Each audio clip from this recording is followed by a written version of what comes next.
আবারও একটি নতুন ভিডিওতে তোমাদের সকলকে স্বাগত জানাই। সেটা হচ্ছে পিএসসি ফায়ার অপারেটরের নতুন যে ভ্যাকান্সি, সেই ভ্যাকান্সি খুব শীঘ্রই আসতে চলেছে। তার কারণ যে ভ্যাকান্সি 1000 শূন্যপদ তোমরা দেখেছো, সব জায়গাতে দেখতে পাচ্ছ, সেটা পাস হয়ে গেছে। এবার হচ্ছে যেদিন পিএসসি থেকে নোটিফিকেশন বার করে ভ্যাকান্সিটা রিলিজ করবে, তারপর থেকে প্রত্যেকে ফর্মটা ফিল আপ করতে পারবে। লাস্ট 2018 সালে পিএসসির তরফ থেকে এই নোটিফিকেশানটা বেরিয়েছিল, দেখতে পাচ্ছ 2018 সালে বেরিয়েছিল, আবার বেরোচ্ছে 2024 সালে, অর্থাৎ দীর্ঘ 5-6 বছর পর এই ভ্যাকান্সিটা আসতে চলেছে। এবার হলো যে আমরা এখানে 2018 সাল নিয়ে কেন কথা বলছি, তার কারণ 2024 সালকে বুঝতে গেলে 2018 সালের বিষয়টিকে আমাদেরকে বুঝতে হবে, তাহলে 2024 সালটা আমরা বুঝতে পারবো। চলো, 18 সালে কত ভ্যাকান্সি ছিল এবং কি কি বিষয় ছিল, সেই বিষয়গুলো আমরা বিস্তারিত জেনে নিই।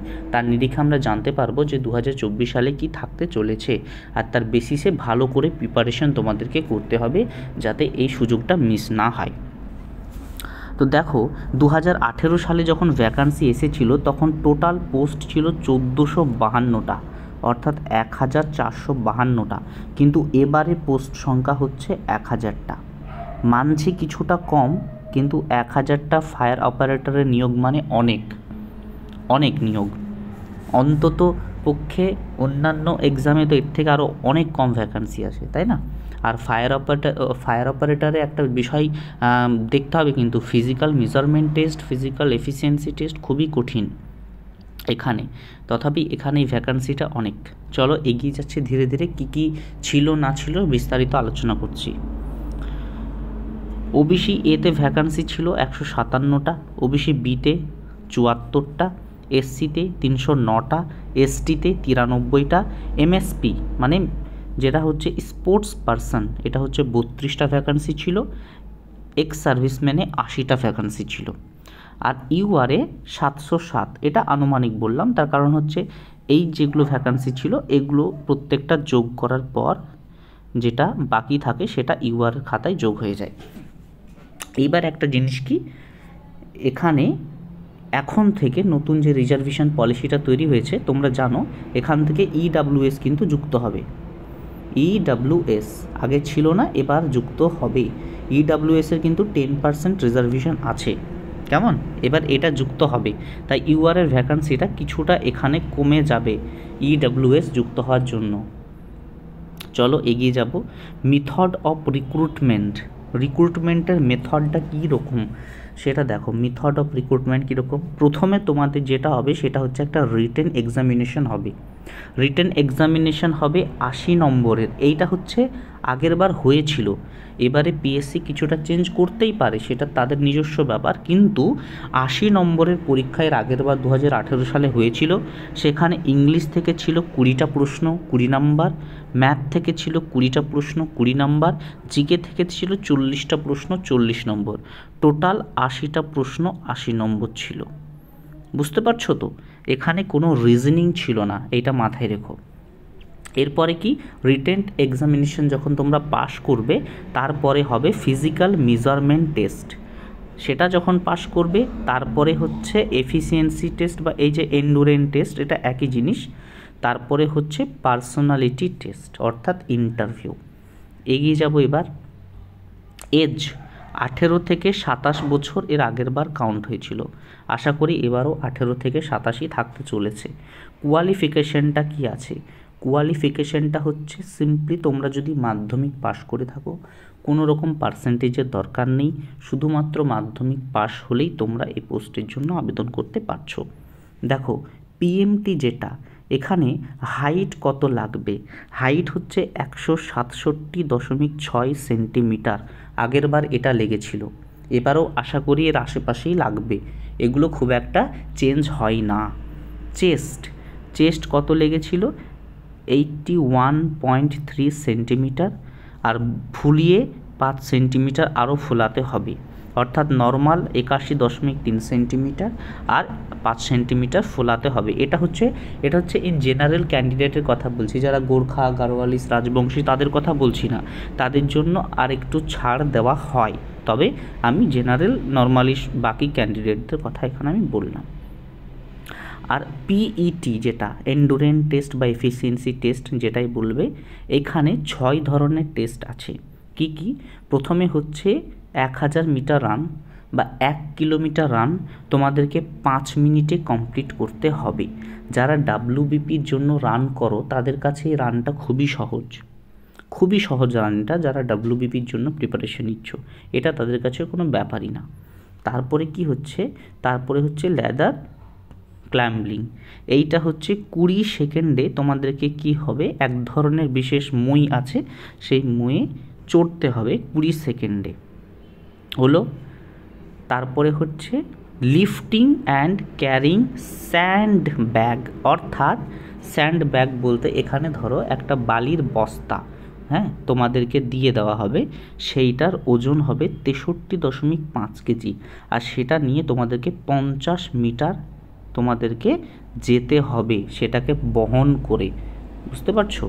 তারপরে হচ্ছে run up 3 stories of standard, অর্থাৎ তোমাদেরকে 3 তলা মানের সিঁড়ি বেয়ে উঠতে হবে আর কি। সেটা হচ্ছে কত? 1 মিনিটে করে দেখাতে হবে। এগুলো পেরে যাবে, এগুলো সহজ। এই টেস্টটা একটু কঠিন আছে, এই স্যান্ড ব্যাগের টেস্টটা একটু কঠিন আছে, যেহেতু ওজনটা 63.5 কেজি দিচ্ছে, তবে প্র্যাকটিস করলে এটাও সম্ভব। তারপরেরটা কি? Rope climbing using only hands, অর্থাৎ হাতে করে তোমাদেরকে রোপ ক্লাইম্বিং মানে হচ্ছে কি বলো তো, যে দড়ি দিয়ে ওঠে না, হাতে করে, হাতে ভর দিয়ে দড়ি দিয়ে ওঠে, সেই ওঠাটা উঠতে হবে, একটা নির্দিষ্ট লিমিট অবধি দিয়ে দেওয়া হবে দূরত্ব, মানে কতটা উঁচুতে উঠতে হবে, সেটা হচ্ছে 60 সেকেন্ড টাইম থাকবে।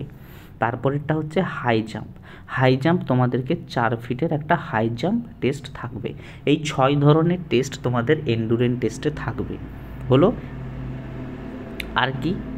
এবার হচ্ছে যে তাহলে তোমাদের রিটেন এক্সাম হয়ে গেল, পিএমটি হয়ে গেল, পিইটি হয়ে গেল, এগুলো সব পাস করে গেলে ইন্টারভিউয়ের জন্য ডাক পেয়ে যাবে। এবার নেক্সট হচ্ছে যে এক্সপেক্টেড ভ্যাকান্সি 2024 নোটিফিকেশান বেরোবে, তার আগে এক্সপেক্টেড একটা ভ্যাকান্সি আমরা কীরকম আশা করতে পারি যে এবারে কতগুলো ভ্যাকান্সি থাকতে চলেছে। দেখো, টোটাল পোস্ট যেহেতু বলে দিয়েছে 1000টা, সেহেতু এখান থেকে খুব সহজে একটা মোটামুটি ধারণা করা যেতে পারে। এক্স্যাক্ট ভ্যাকান্সি মিলবে না, কিন্তু একটা আইডিয়া করা যেতে পারে। যেমন ধরো, রিজার্ভেশন পলিসি অনুযায়ী আমি বলছি 10% ওবিসি এরা রিজার্ভেশন পায়, তাহলে তাদের ভ্যাকান্সি থাকতে চলেছে 100টা।